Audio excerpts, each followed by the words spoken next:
What's up, y'all? It's your homegirl in the kitchen, Koi Blue, and by the title, you already know what we getting into today, so let's do it. So, of course, we're gonna start off by cleaning our ribs, and I know that the trending cleaning solution today is the vinegar with water and lime, but I'm doing it old school, the old-fashioned way, how my mama used to clean the meats, how my grandmama used to clean the meats, and that's with water. Now you want to do this to rinse all the grime and the bone from everything being sawed down in the butcher shop. So get all that gunk off and then place it on a tray and you're good to go.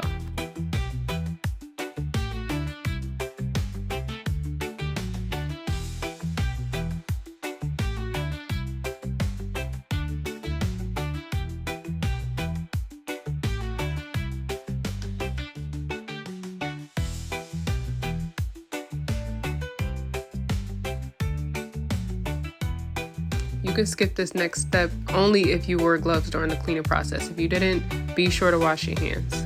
Avoid cross-contamination at all times. And then to follow it up, clean your sink with some dish soap and bleach.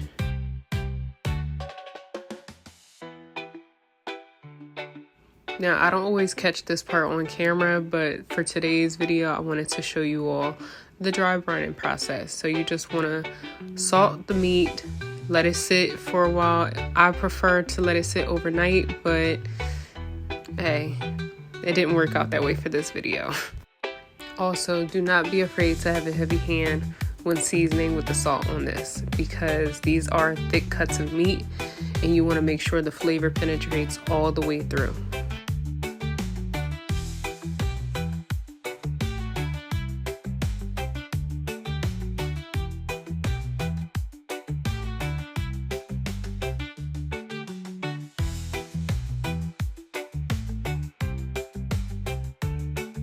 We done salted our meat, so now it's time to just let it chill until we are ready to cook them. Next step, we are preparing our mirepoix, and in layman's terms, just our onions, celery, and carrots.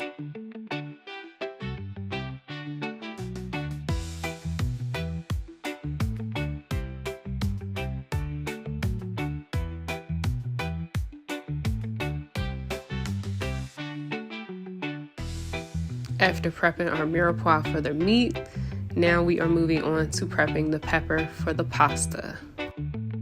If you recall from my stuffed pepper video, you know that we do not waste any part of the bell pepper, so stick around and you will see what I do with those.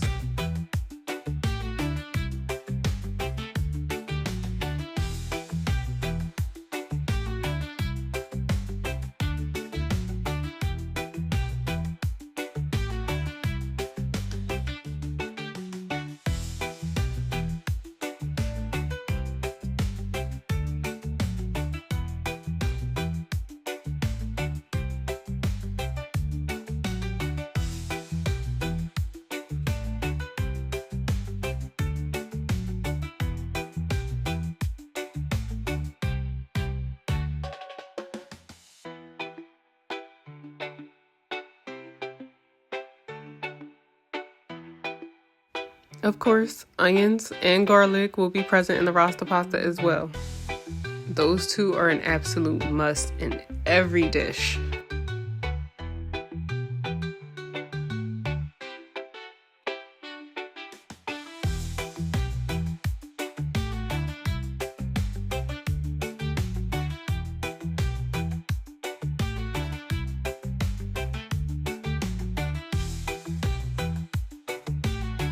Don't ask me why I chose to go mince at the last garlic clove, because I don't even know, but it's there. Moving on to the next step, searing the beef short ribs. Now, to a pot or a Dutch oven, you want to add a neutral oil. Here I used olive oil, but whichever oil you prefer. Just make sure you sear your meat until it's nice and brown on all sides.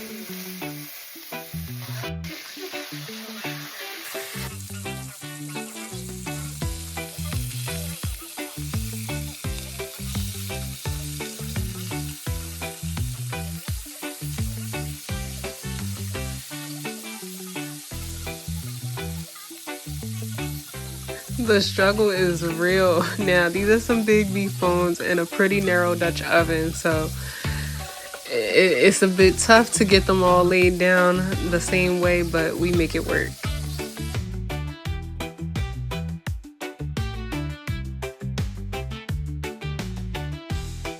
Once your short ribs have been seared on all sides, there will be a bit of an excessive amount of oil, so you want to remove some and get started on your roux.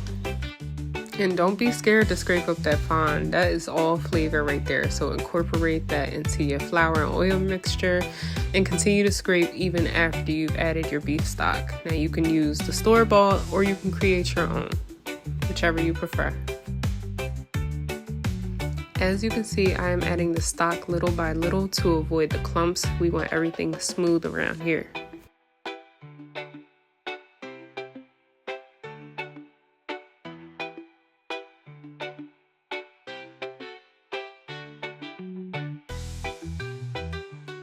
And no, my hand is not ashy, okay? That's the flour. So before you come for me, I had to make that clear, which is why my hand is then wet at this point.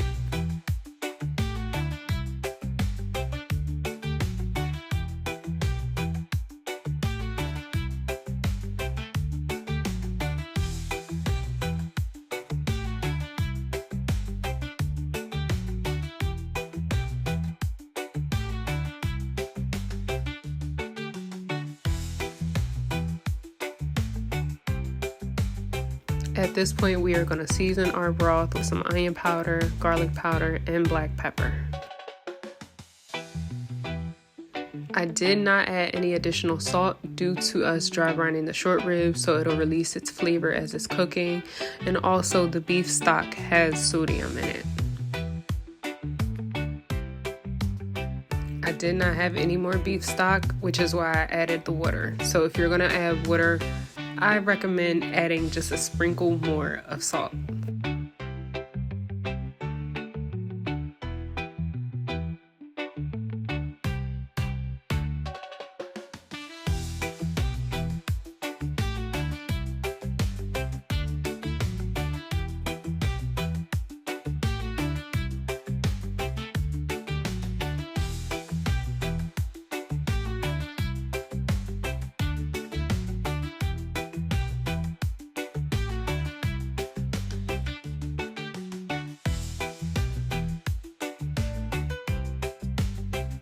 Here's where the bell pepper tops and bottoms come in. We want to incorporate that flavor from the Rasta pasta into our beef.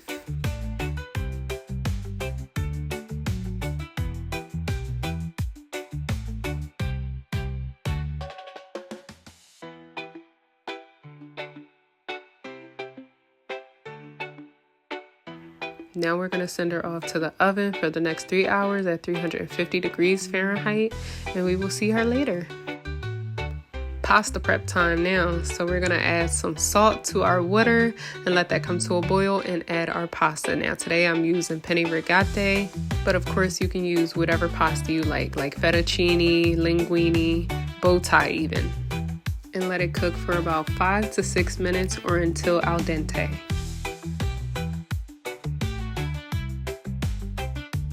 I'm taking out some of the pasta water that we'll be adding to our sauce later to help thicken it. Before we really begin building our sauce, we want to start off by sauteing our bell peppers, onions, and garlic. So we're going to cut a 1/4 stick of butter and add that to a pan.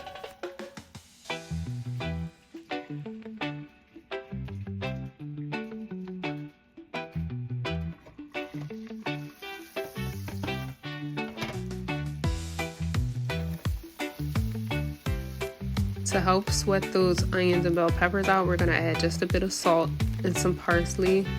And as you can see, I have the garlic separated from the onions and bell peppers because one side of the pan is hotter than the other, but eventually I do incorporate everything together.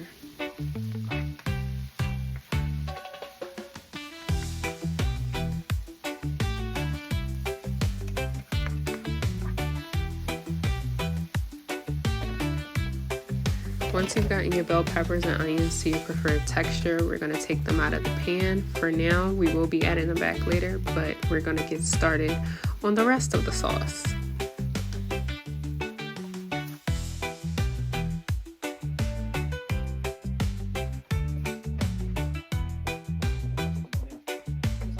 To the garlic that we left in the pan, you want to add your heavy cream, a splash of milk, and all of the seasonings that you see on the counter, which are our jerk seasoning, garlic powder, onion powder, black pepper, and seasoning salt.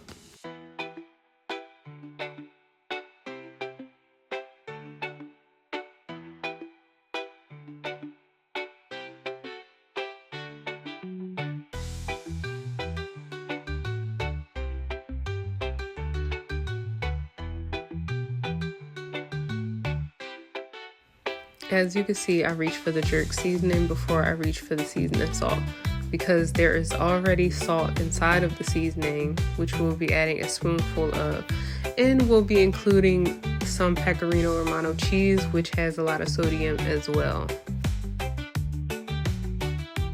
Also, a little fact about me is that I have high blood pressure, so I'm always very cautious of the amount of sodium that I consume, and I try to be mindful of my health as well as those who I'm serving.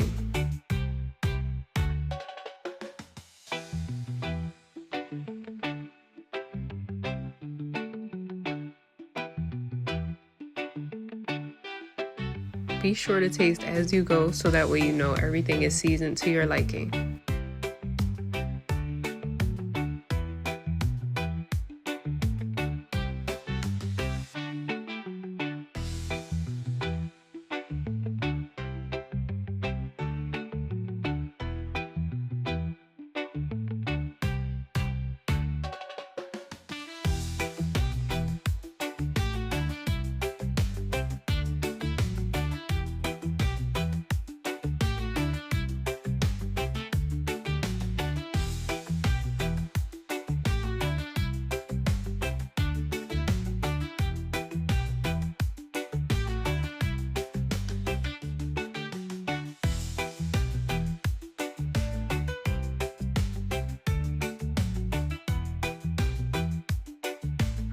Yes, the cheese will help to thicken the sauce, but to give a little extra assistance, we're going to make a cornstarch slurry with that pasta water that we saved from earlier.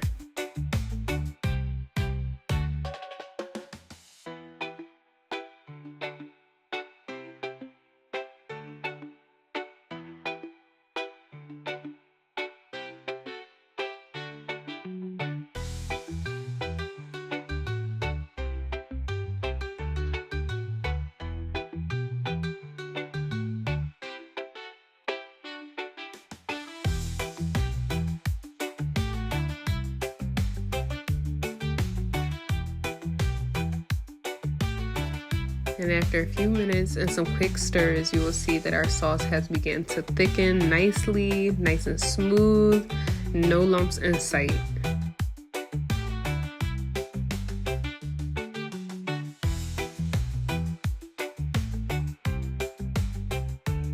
Now it's time to add back our peppers, onion, and garlic to the mix, followed up by the penne pasta.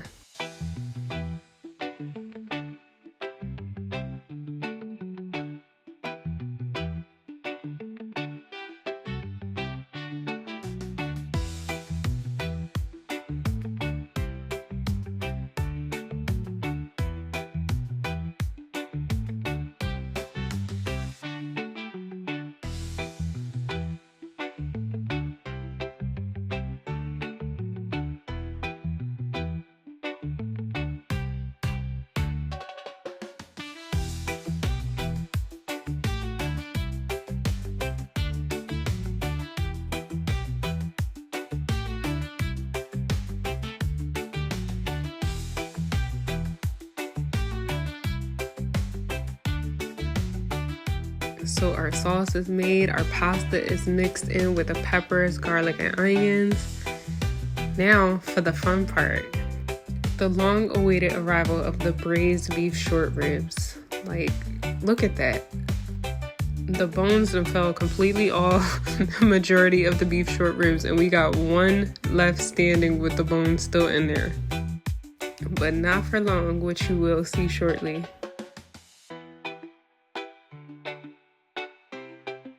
After allowing the ribs to rest for a good 10 to 15 minutes, we want to remove them from the braising liquid and place them onto a separate baking sheet.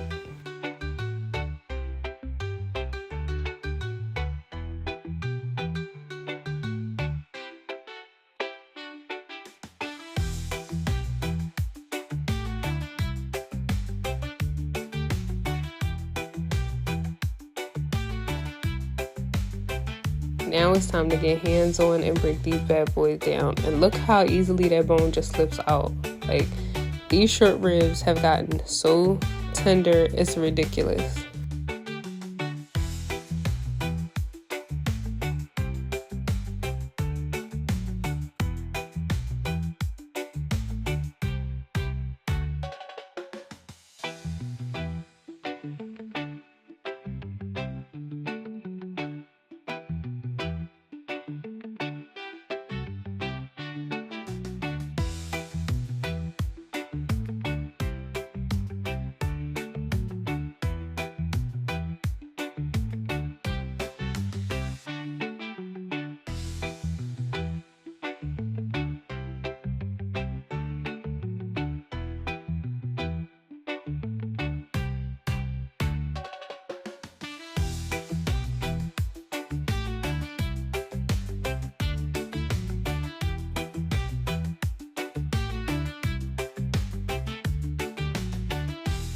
I had to slow it down again for y'all just a little bit so y'all can really see how tender and easily these things pull apart.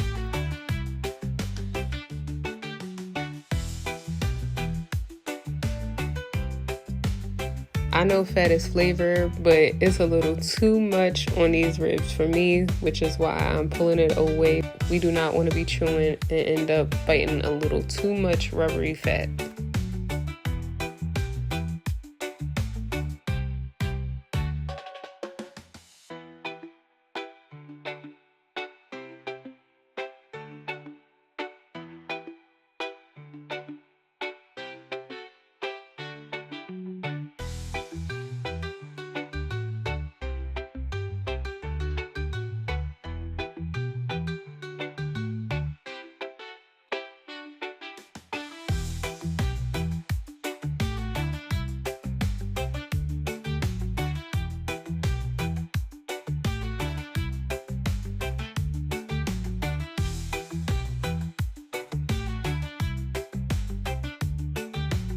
I put a bit of the braising beef liquid back onto the shredded beef to prevent it from drying out, but you can also mix in your beef and a little bit of the braising liquid into your pasta as well.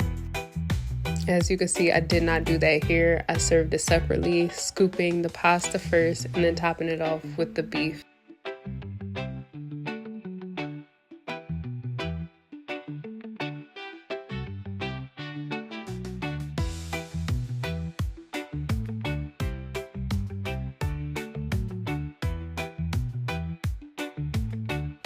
Bon appetit! It is time to eat. Finally, our Rasta pasta and braised beef short ribs are ready. And this is what it looks like with everything mixed together. Thank you all for watching. I hope you enjoyed this video. Feel free to like and subscribe, and I'll catch you in the next one.